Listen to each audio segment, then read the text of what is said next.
आज श्री बृहस्पतिवार व्रत कथा। भारतवर्ष में एक प्रतापी और दानी राजा राज्य करता था। वह नित्य गरीबों और ब्राह्मणों की सहायता करता था।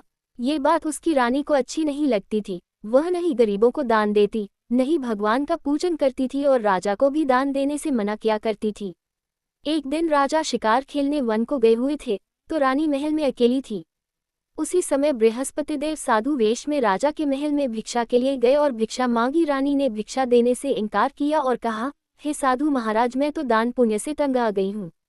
मेरा पति सारा धन लुटाते रहते हैं। मेरी इच्छा है कि हमारा धन नष्ट हो जाए, फिर न रहेगा बांस न बजेगी बांसुरी।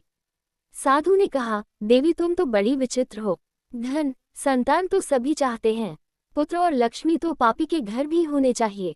यदि तुम्हारे पास अधिक धन है तो भूखों को भोजन दो, प्यासों के लिए प्याऊ बनवाओ, मुसाफिरों के लिए धर्मशालाएं खुलवाओ।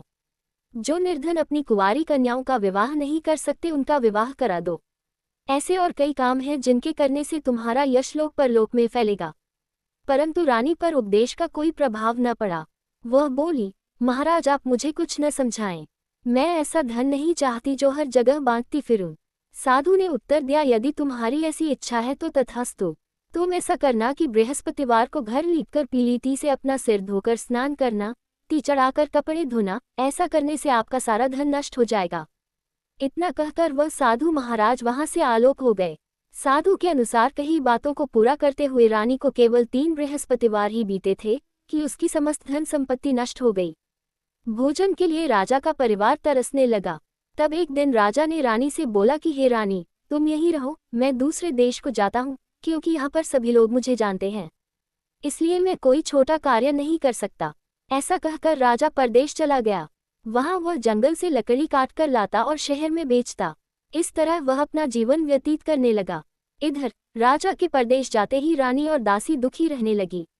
एक बार जब रानी और दासी को 7 दिन तक बिना भोजन के रहना पड़ा, तो रानी ने अपनी दासी से कहा, हे दासी, पास ही के नगर में मेरी बहन रहती है, वह बड़ी धनवान है, तू उसके पास जा और कुछ ले आ, ताकि थोड़ी बहुत गुजर बसर हो जाए।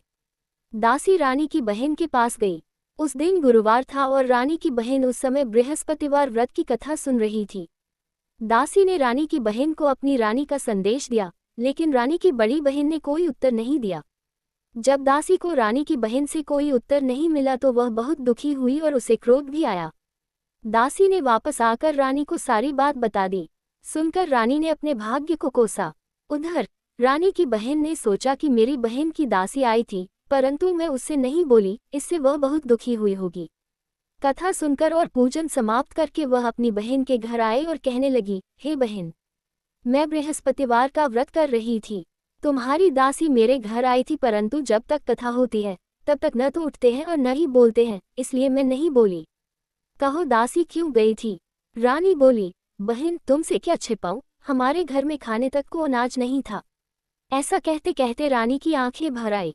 उसने दासी समेत पिछले 7 दिनों से भूखे रहने तक की बात अपनी बहन को विस्तार पूर्वक सुना दी। रानी की बहन बोली, देखो बहन, भगवान बृहस्पतिदेव सबकी मनोकामना को पूर्ण करते हैं। देखो, शायद तुम्हारे घर में अनाज रखा हो। पहले तो रानी को विश्वास नहीं हुआ, पर बहन के आग्रह करने पर उसने अपनी दासी को अंदर भेजा तो उसे सचमुच अनाज से भरा एक घड़ा मिल गया। ये देखकर दासी को बड़ी हैरानी हुई।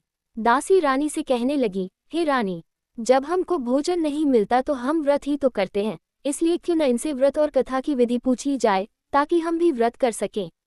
तब रानी ने अपनी बहन से बृहस्पतिवार व्रत के बारे में पूछा। उसकी बहन ने बताया, बृहस्पतिवार के व्रत में चने की दाल और मुनक्का से विष्णु भगवान का केले की जड़ में पूजन करें तथा दीपक जलाएं, व्रत कथा सुने और पीला भोजन ही करें। इससे बृहस्पतिदेव प्रसन्न होते हैं। व्रत और पूजन विधि बताकर रानी की बहन अपने घर को लौट गई। 7 दिन के बाद जब गुरुवार आया तो रानी और दासी ने व्रत रखा। घुड़साल में जाकर चना और गुड़ लेकर आई, फिर उससे केले की जड़ तथा विष्णु भगवान का पूजन किया। अब पीला भोजन कहाँ से आए, इस बात को लेकर दोनों बहुत दुखी थे। चूंकि उन्होंने व्रत रखा था, इसलिए बृहस्पतिदेव उनसे प्रसन्न थे, इसलिए वे एक साधारण व्यक्ति का रूप धारण कर 2 थालों में सुंदर पीला भोजन दासी को दे गए। भोजन पाकर दासी प्रसन्न हुई और फिर रानी के साथ मिलकर भोजन ग्रहण किया। उसके बाद वे सभी गुरुवार को व्रत और पूजन करने लगी।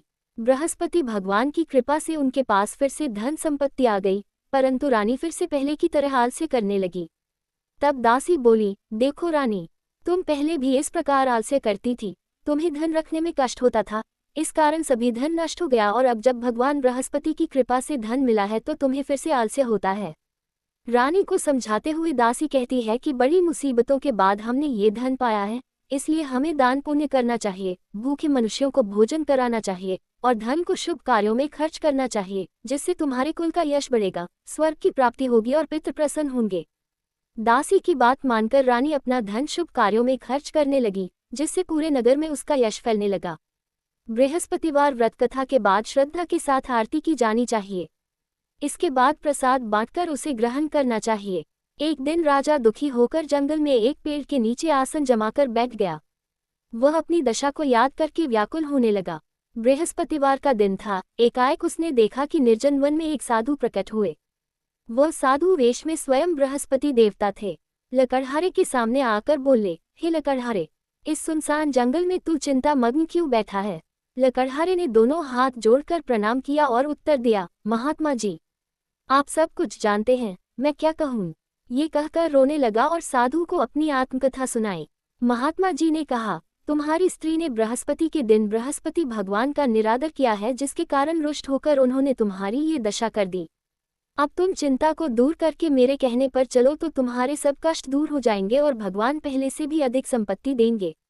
तुम बृहस्पति के दिन कथा किया करो।